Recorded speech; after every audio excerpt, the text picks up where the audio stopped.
कहा काय को चिंता करते हो भाई, मरना तो सबको है, चाहे हम हो चाहे आप हो। पर एक काम करो ना, एक लोटा जल शंकर भगवान के मंदिर में चढ़ाना प्रारंभ करो, भगवान शिव की भक्ति करना प्रारंभ करो। मारेगा तब मर जाएंगे, पर जब तक जीवित हैं तब तक भगवान का गुणगान तो करें। अब उनको मरना था 2-3 साल में, आज लगभग 18 साल हो गए, अभी तक जीवित है। ये शिव की कृपा है। सब चीज की गारंटी हो सकती है, प्रत्येक चीज की गारंटी हो सकती है। कोई कितना भी प्रकाशदर्शी हो तो भी वो मौत नहीं बता सकता कि मृत्यु ये हो।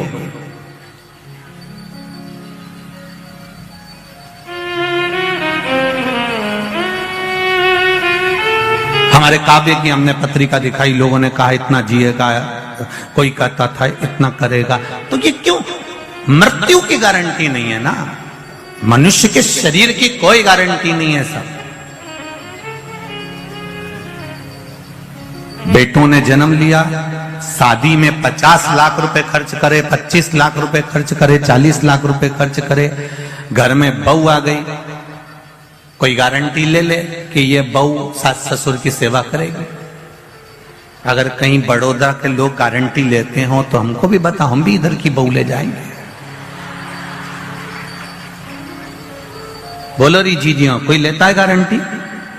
कहने वालों ने सबने कहा नहीं साहब लड़की अच्छी है, नहीं साहब उसका पिताजी अच्छा है, नहीं साहब उसकी माताजी अच्छी है, नहीं साहब ये सब बढ़िया है, नहीं साहब ये अच्छा है, नहीं साहब। तो ये तो सब जानते हैं कि ये माता पिता अच्छे हैं, सब कुछ ठीक है, पर जब ये गर्भ में रही उस समय पर कितना संस्कार मिला है वो देखा जाता है। एक व्यक्ति कोयले को उठाया, फेंक दिया, कोयले का हाथ उसने चेहरे पर लगाया, चेहरा काला हो गया। एक व्यक्ति धूप में खड़ा हुआ तो चेहरा काला हो गया, और एक व्यक्ति गर्भ से ही जन्मा तो भी काला। अब जिसने कोयला उठाकर फेंका था, चेहरे पर लगा दिया था, उसको तो पानी से धोकर साफ किया जा सकता है। बोलो रे जीजियों, सही है कि गलत है? जो धूप में जाकर खड़ा हो गया और काला हो गया, उसको क्रीम से साफ किया जा सकता है। 2-4 महीना क्रीम लगाओगे तो साफ हो जाएगा। पर जो ऑलरेडी पहले से ही, अब उसको फेयर एंड लवली कितना भी लगा, वो साफ होगा? नहीं, उसको बनाया ही ऐसा। माता अच्छी है, पिता अच्छे हैं, परिवार अच्छा है, कुटुंब अच्छा है, पर आपने इस बच्चे को संस्कार कितना दिया, आपने कितने संस्कारवान बनाया इसको, उसकी गारंटी कौन लेगा साहब कि नहीं ये अपने माँ बाप की सेवा करेगी, नहीं साहब ये सास ससुर की सेवा करेगी? कोई गारंटी नहीं है संसार की। 50 लाख रुपए बेटे के ब्याह में खर्च करा तो भी कोई गारंटी नहीं है कि बहू गरम रोटी देगी कि नहीं देगी। पर एक बात है, 50 लाख रुपए, 25 लाख रुपए, 40 लाख रुपए शादी में खर्च करे, पर गारंटी रत्ती भर की नहीं है। पर एक लोटा जल, एक समय तुमने जाकर अपना समय, अपना जल महादेव को चढ़ाकर जो खर्च करा है, उसकी गारंटी है कि वो अंतिम समय में संभाल लेगा। परिवार की गारंटी नहीं दे सकता, कुटुंब की गारंटी नहीं है, कुटुंब परिवार नाते रिश्ते सबकी गारंटी नहीं है। पर एक लोटे जल की जरूर गारंटी है कि एक लोटा जल तुम अगर भगवान को चढ़ा रहे हो तो उसका फल तुम्हें प्राप्त होगा। एक पत्र आया है, वो भी देखो।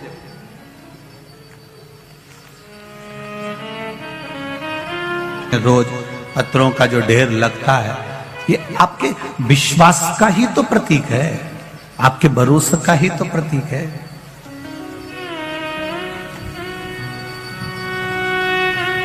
शिव कथा कह रही है, मृत्यु को कोई नहीं टाल सका। कर्म की गति आपको बढ़ाएगी, आप कर्म के अनुसार आगे बढ़ते चले जाएंगे। पर उस कर्म के साथ में अगर आपने भगवान का भजन किया है, शिव भक्ति की है, शंकर भगवान को एक लोटा जल समर्पित किया है, तो ये निश्चित है जो हमारे सामने दुख तकलीफ कष्ट आ रहा है वो धीरे धीरे धीरे धीरे कटता चले जाएगा और भगवान आपका हाथ पकड़कर आगे बढ़ाता चले जाएगा, ये निश्चित। पर उसमें दिखावा नहीं होना चाहिए, उसमें आपका जल चढ़ाने में छल नहीं होना चाहिए, जल में छल को दूर कर दो।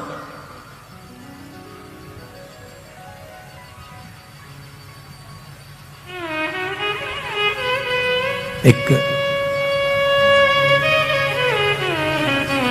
भक्त ने श्री कुम्मन दास जी एक बार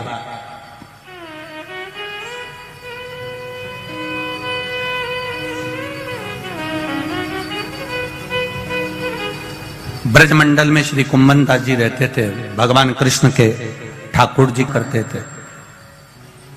एक बार उन्होंने अपने पुत्र रघुनंदन से कहा, रघुनंदन तुम ठाकुर जी की सेवा में लग जाओ, मुझे वृंदावन में थोड़ा सा प्रवचन देने के लिए बुलाया गया है। अगर मैं नहीं जाता हूं इन संतों के बीच में, इन साधुओं के बीच में, इन गुरुओं के बीच में, अगर मैं प्रवचन देने के लिए नहीं पहुंचूंगा तो लोग कहेंगे कि इनको अभिमान आ गया, इसलिए मुझे जाना पड़ेगा। रघुनंदन ने पूछा, पिताजी सेवा कैसे करना है? बस मैं सामग्री बनाकर चले जाऊंगा, प्रसाद बनाकर सामग्री रखकर चले जाऊंगा, तुम ठाकुर जी को अरोगा देना, अरोगा कर प्रसादी रख लेना, मैं आऊंगा पालूंगा, आप भी पाले।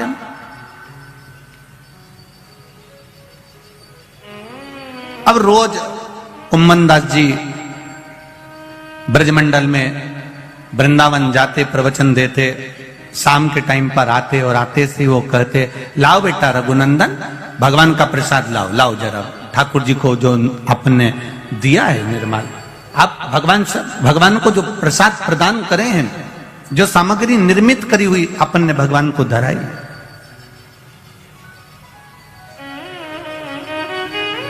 लाइए जरा लाओ। रघुनंदन ने कहा कि भगवान की प्रसादी, हाँ वो तो भगवान पूरी खा गया। कुम्भन दास जी बोले, ऐसा हो नहीं सकता कि भगवान पूरी खा जाए। नहीं नहीं नहीं, एक बार भगवान के सामने मैंने प्रसादी रखी और भगवान के सामने रखकर मैं बैठ गया और भगवान से कहा, तुम रोज आते थे, रोज खाते थे, पिताजी तुमको भोग लगाते थे, आज आए क्यों नहीं हो? आपको आना पड़ेगा। छोटा सा बच्चे का रूप रखकर भगवान आते हैं, खाकर चले जाते हैं। कुम्मन दास जी को लगा मेरा बेटा झूठ बोलना चालू कर दिया, इसको भूख लग रही होगी तो खाना चालू कर दिया। रोज 1 दिन हो गया, 2 दिन हो गया, 8 दिन हो गए, 10 दिन हो गए, पर रघुनंदन भगवान का प्रसाद कुम्मन दास जी को नहीं देता। आज कुम्मन दास जी के मन में आ गया कि चलो मैं जरा एकांत में खड़े होकर देखता हूं कि रघुनंदन प्रसाद का करता क्या, आखिर वो प्रसाद जाता कहां है।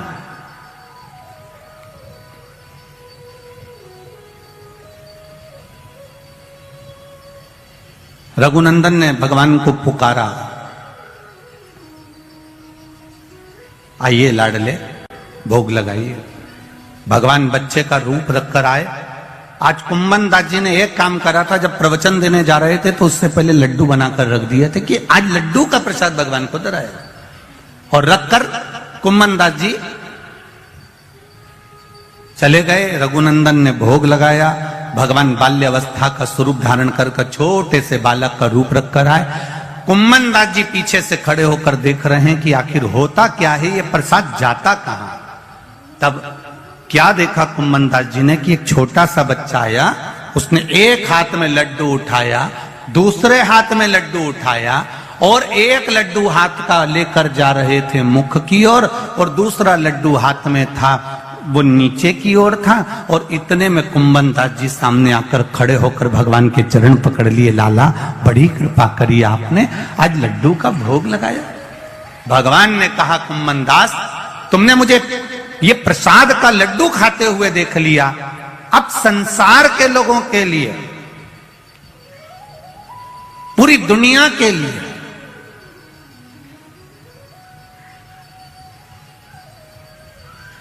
अगर मान लो वो प्रसाद घर में नहीं भी है, मान लो घर में प्रसाद नहीं भी पहुंचा है, तो मेरे भगवान कृष्ण कह रहे हैं, कुम्मन दास तुमने जो लड्डू प्रसाद को मेरे हाथ में देखा है, दुनिया के लोग भले अब घर में प्रसाद पहुंचे ना पहुंचे, पर मेरी ये लड्डू गोपाल की जो मूर्ति है, मात्र अगर इसका दर्शन ही कर लेंगे तो संपूर्ण तीर्थों के प्रसाद का फल उनको प्राप्त हो जाता है।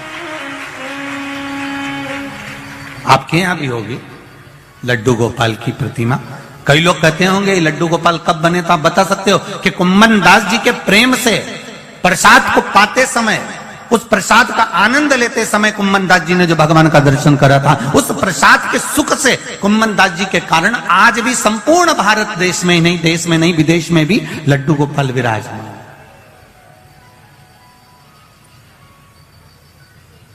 प्रसाद की मूलता को कुम्मन दास जी किया। जैसे घर में कोई भोजन करने आया, शंकर जी के मंदिर में आप जल चढ़ाने जा रहे हो, पूजन की थाली लगाकर पूजन करने बैठ रहे हो, वृक्ष के नीचे जल चढ़ाने जा रहे हो, हाथ में पानी का लोटा है, ट्रे में गिलास है, किसी अतिथि को, किसी ब्राह्मण को, किसी साधु को, सन्यासी को, तपस्वी को, साधक को, उपासक को, अतिथि गण को या भगवान को, या भगवान को जल चढ़ाने जा रहे हो, या पूजन की थाली रखने जा रहे हो, उसमें जो लोटा रखा हुआ है या अलग से लोटा पकड़ा हुआ है, वो लोटा, वो गिलास, पानी का भरा हुआ पात्र जब नीचे गिरता है, अपन कहीं जा रहे हैं, किसी को जल देने जा रहे हैं, किसी को पानी पिलाने जा रहे हैं, किसी भगवान शंकर के शिवालय में जल चढ़ाने जा रहे हैं, और अगर वो जल का पात्र नीचे गिर जाता है तो प्रसाद शिव महापुराण की कथा कहती है वो शुभ नहीं माना जाता, उसको शुभ नहीं कह सकते, उसको शुभ का सूचक नहीं दे सकते। प्रसाद शिव महापुराण की कथा कहती है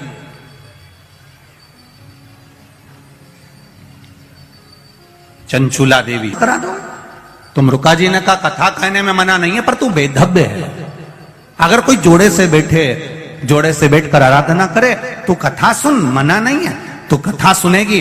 वेधव्य नारी अगर शिव महापुराण की कथा को श्रवण करती है तो पति के लोक हो जाती है। कुंवारी कन्या शिव महापुराण की कथा को श्रवण करती है, उत्तम वर प्राप्त कर उत्तम कार्य की ओर जाती है। कोई पुरुष शिव महापुराण की कथा को श्रवण करता है, उत्तम फल को पाता है। कोई सौभाग्यवती नारी शिव महापुराण की कथा को श्रवण करती है तो वो अखंड सौभाग्य प्राप्त करती है। ऐसी पावन शिव महापुराण की कथा, तो फिर मैं वेधव्य होकर इस कथा को श्रवण कर सकती हूं? क्यों नहीं कर सकती? तू कर कथा श्रवण।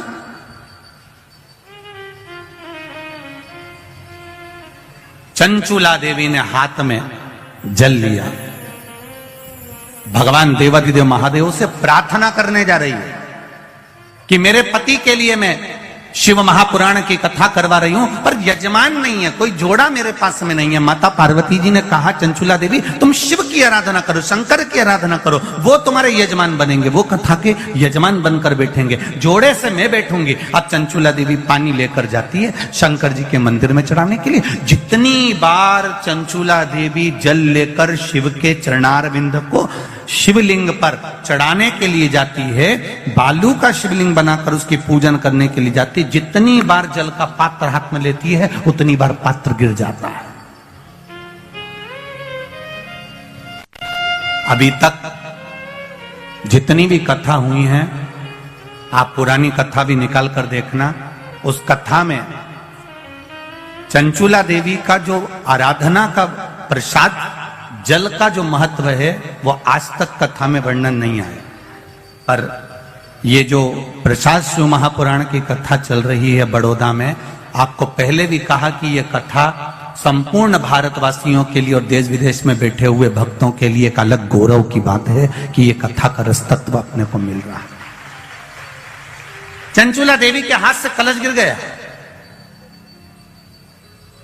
किसी दिन चंचुला देवी का जल अच्छे से चले जाता है, बाकी के दिन चंचुला देवी का हाथ का वो जल अपने आप गिर जाता है, वो कलश भूमि पर गिर जाता है।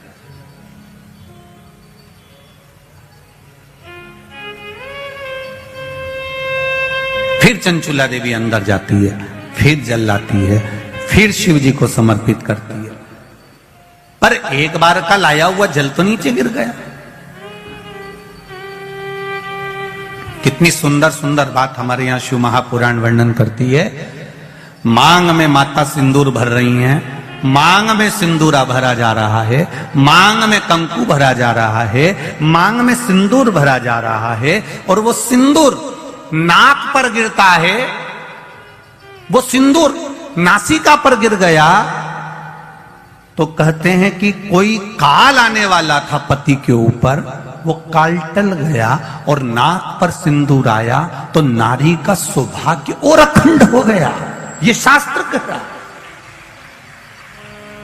और सिंदूर भरते समय वही सिंदूर अगर भूमि पर गिर गया तो अब देखिए जरा, देवी भागवत को उठाकर पढ़िएगा, वो सिंदूर जो मांग में भरा जा रहा है और नाक पर गिर गया तो शुभ होगा, पति की उम्र बढ़ाएगा, घर में बच्चों का विवाह होने वाला होगा, कोई अच्छी सूचना आने वाली होगी। मांग में भरने वाला सिंदूर नाक पर आकर गिरता है तो कोई सूचना अच्छी मिलने वाली होती है, कोई बंधन कटने वाला होता है, कुछ अच्छा हमारे परिवार में होने वाला होता है, पति की उम्र बढ़ने वाली होती है, कोई रोग आने वाला था वो कट रहा होता है। और वही सिंदूर अगर भूमि पर मांग में भरते समय गिर जाता है तो समझ लो कि कुछ ना कुछ ऐसा काम होने वाला है कि मेरी आंख में आंसू आएंगे, वो निश्चित है,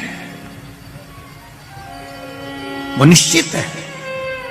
चाहे वो किसी प्रॉपर्टी के चक्कर में हो, परिवार के चक्कर में हो, नातों के चक्कर में हो, पुत्रों के चक्कर में हो, बेटियों के चक्कर में हो, पति के चक्कर में हो, रिश्तेदारों के चक्कर में हो, कुटुंब मायका ससुराल के चक्कर में हो, पर निश्चित है कि नेत्र में जल जरूर आएगा, ये निश्चित था।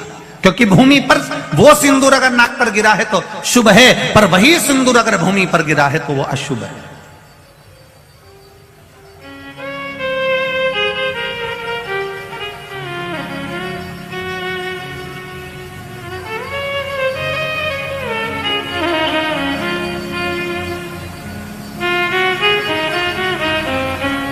बहुत ध्यान देना जरा, प्रसाद शिव महापुराण की कथा चल रही है। संपूर्ण देशवासियों की मेरी माताओं से निवेदन है, मेरे इन भाइयों से निवेदन है, उसको जरा ध्यान से सुनना।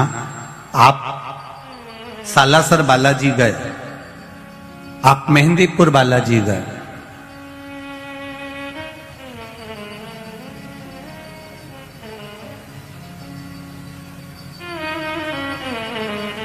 आप पावागढ़ की माता पर गए, आप किसी देवी मंदिर में दर्शन करने के लिए गए,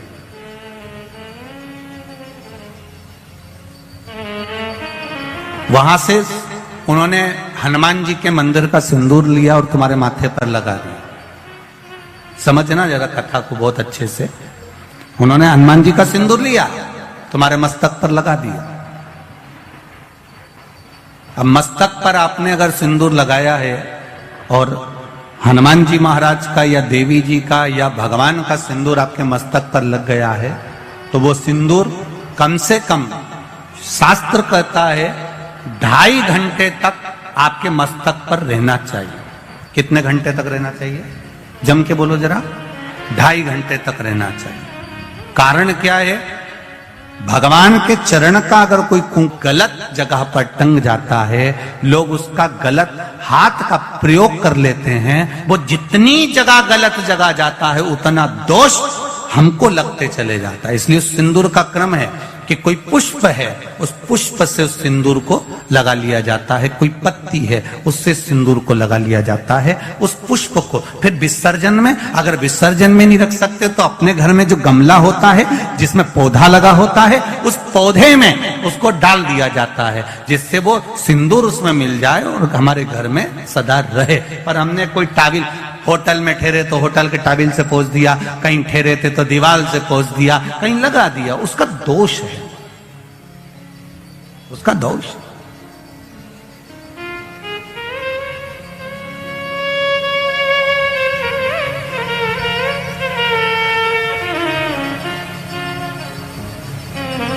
कितना सुंदर बात कहा गया है।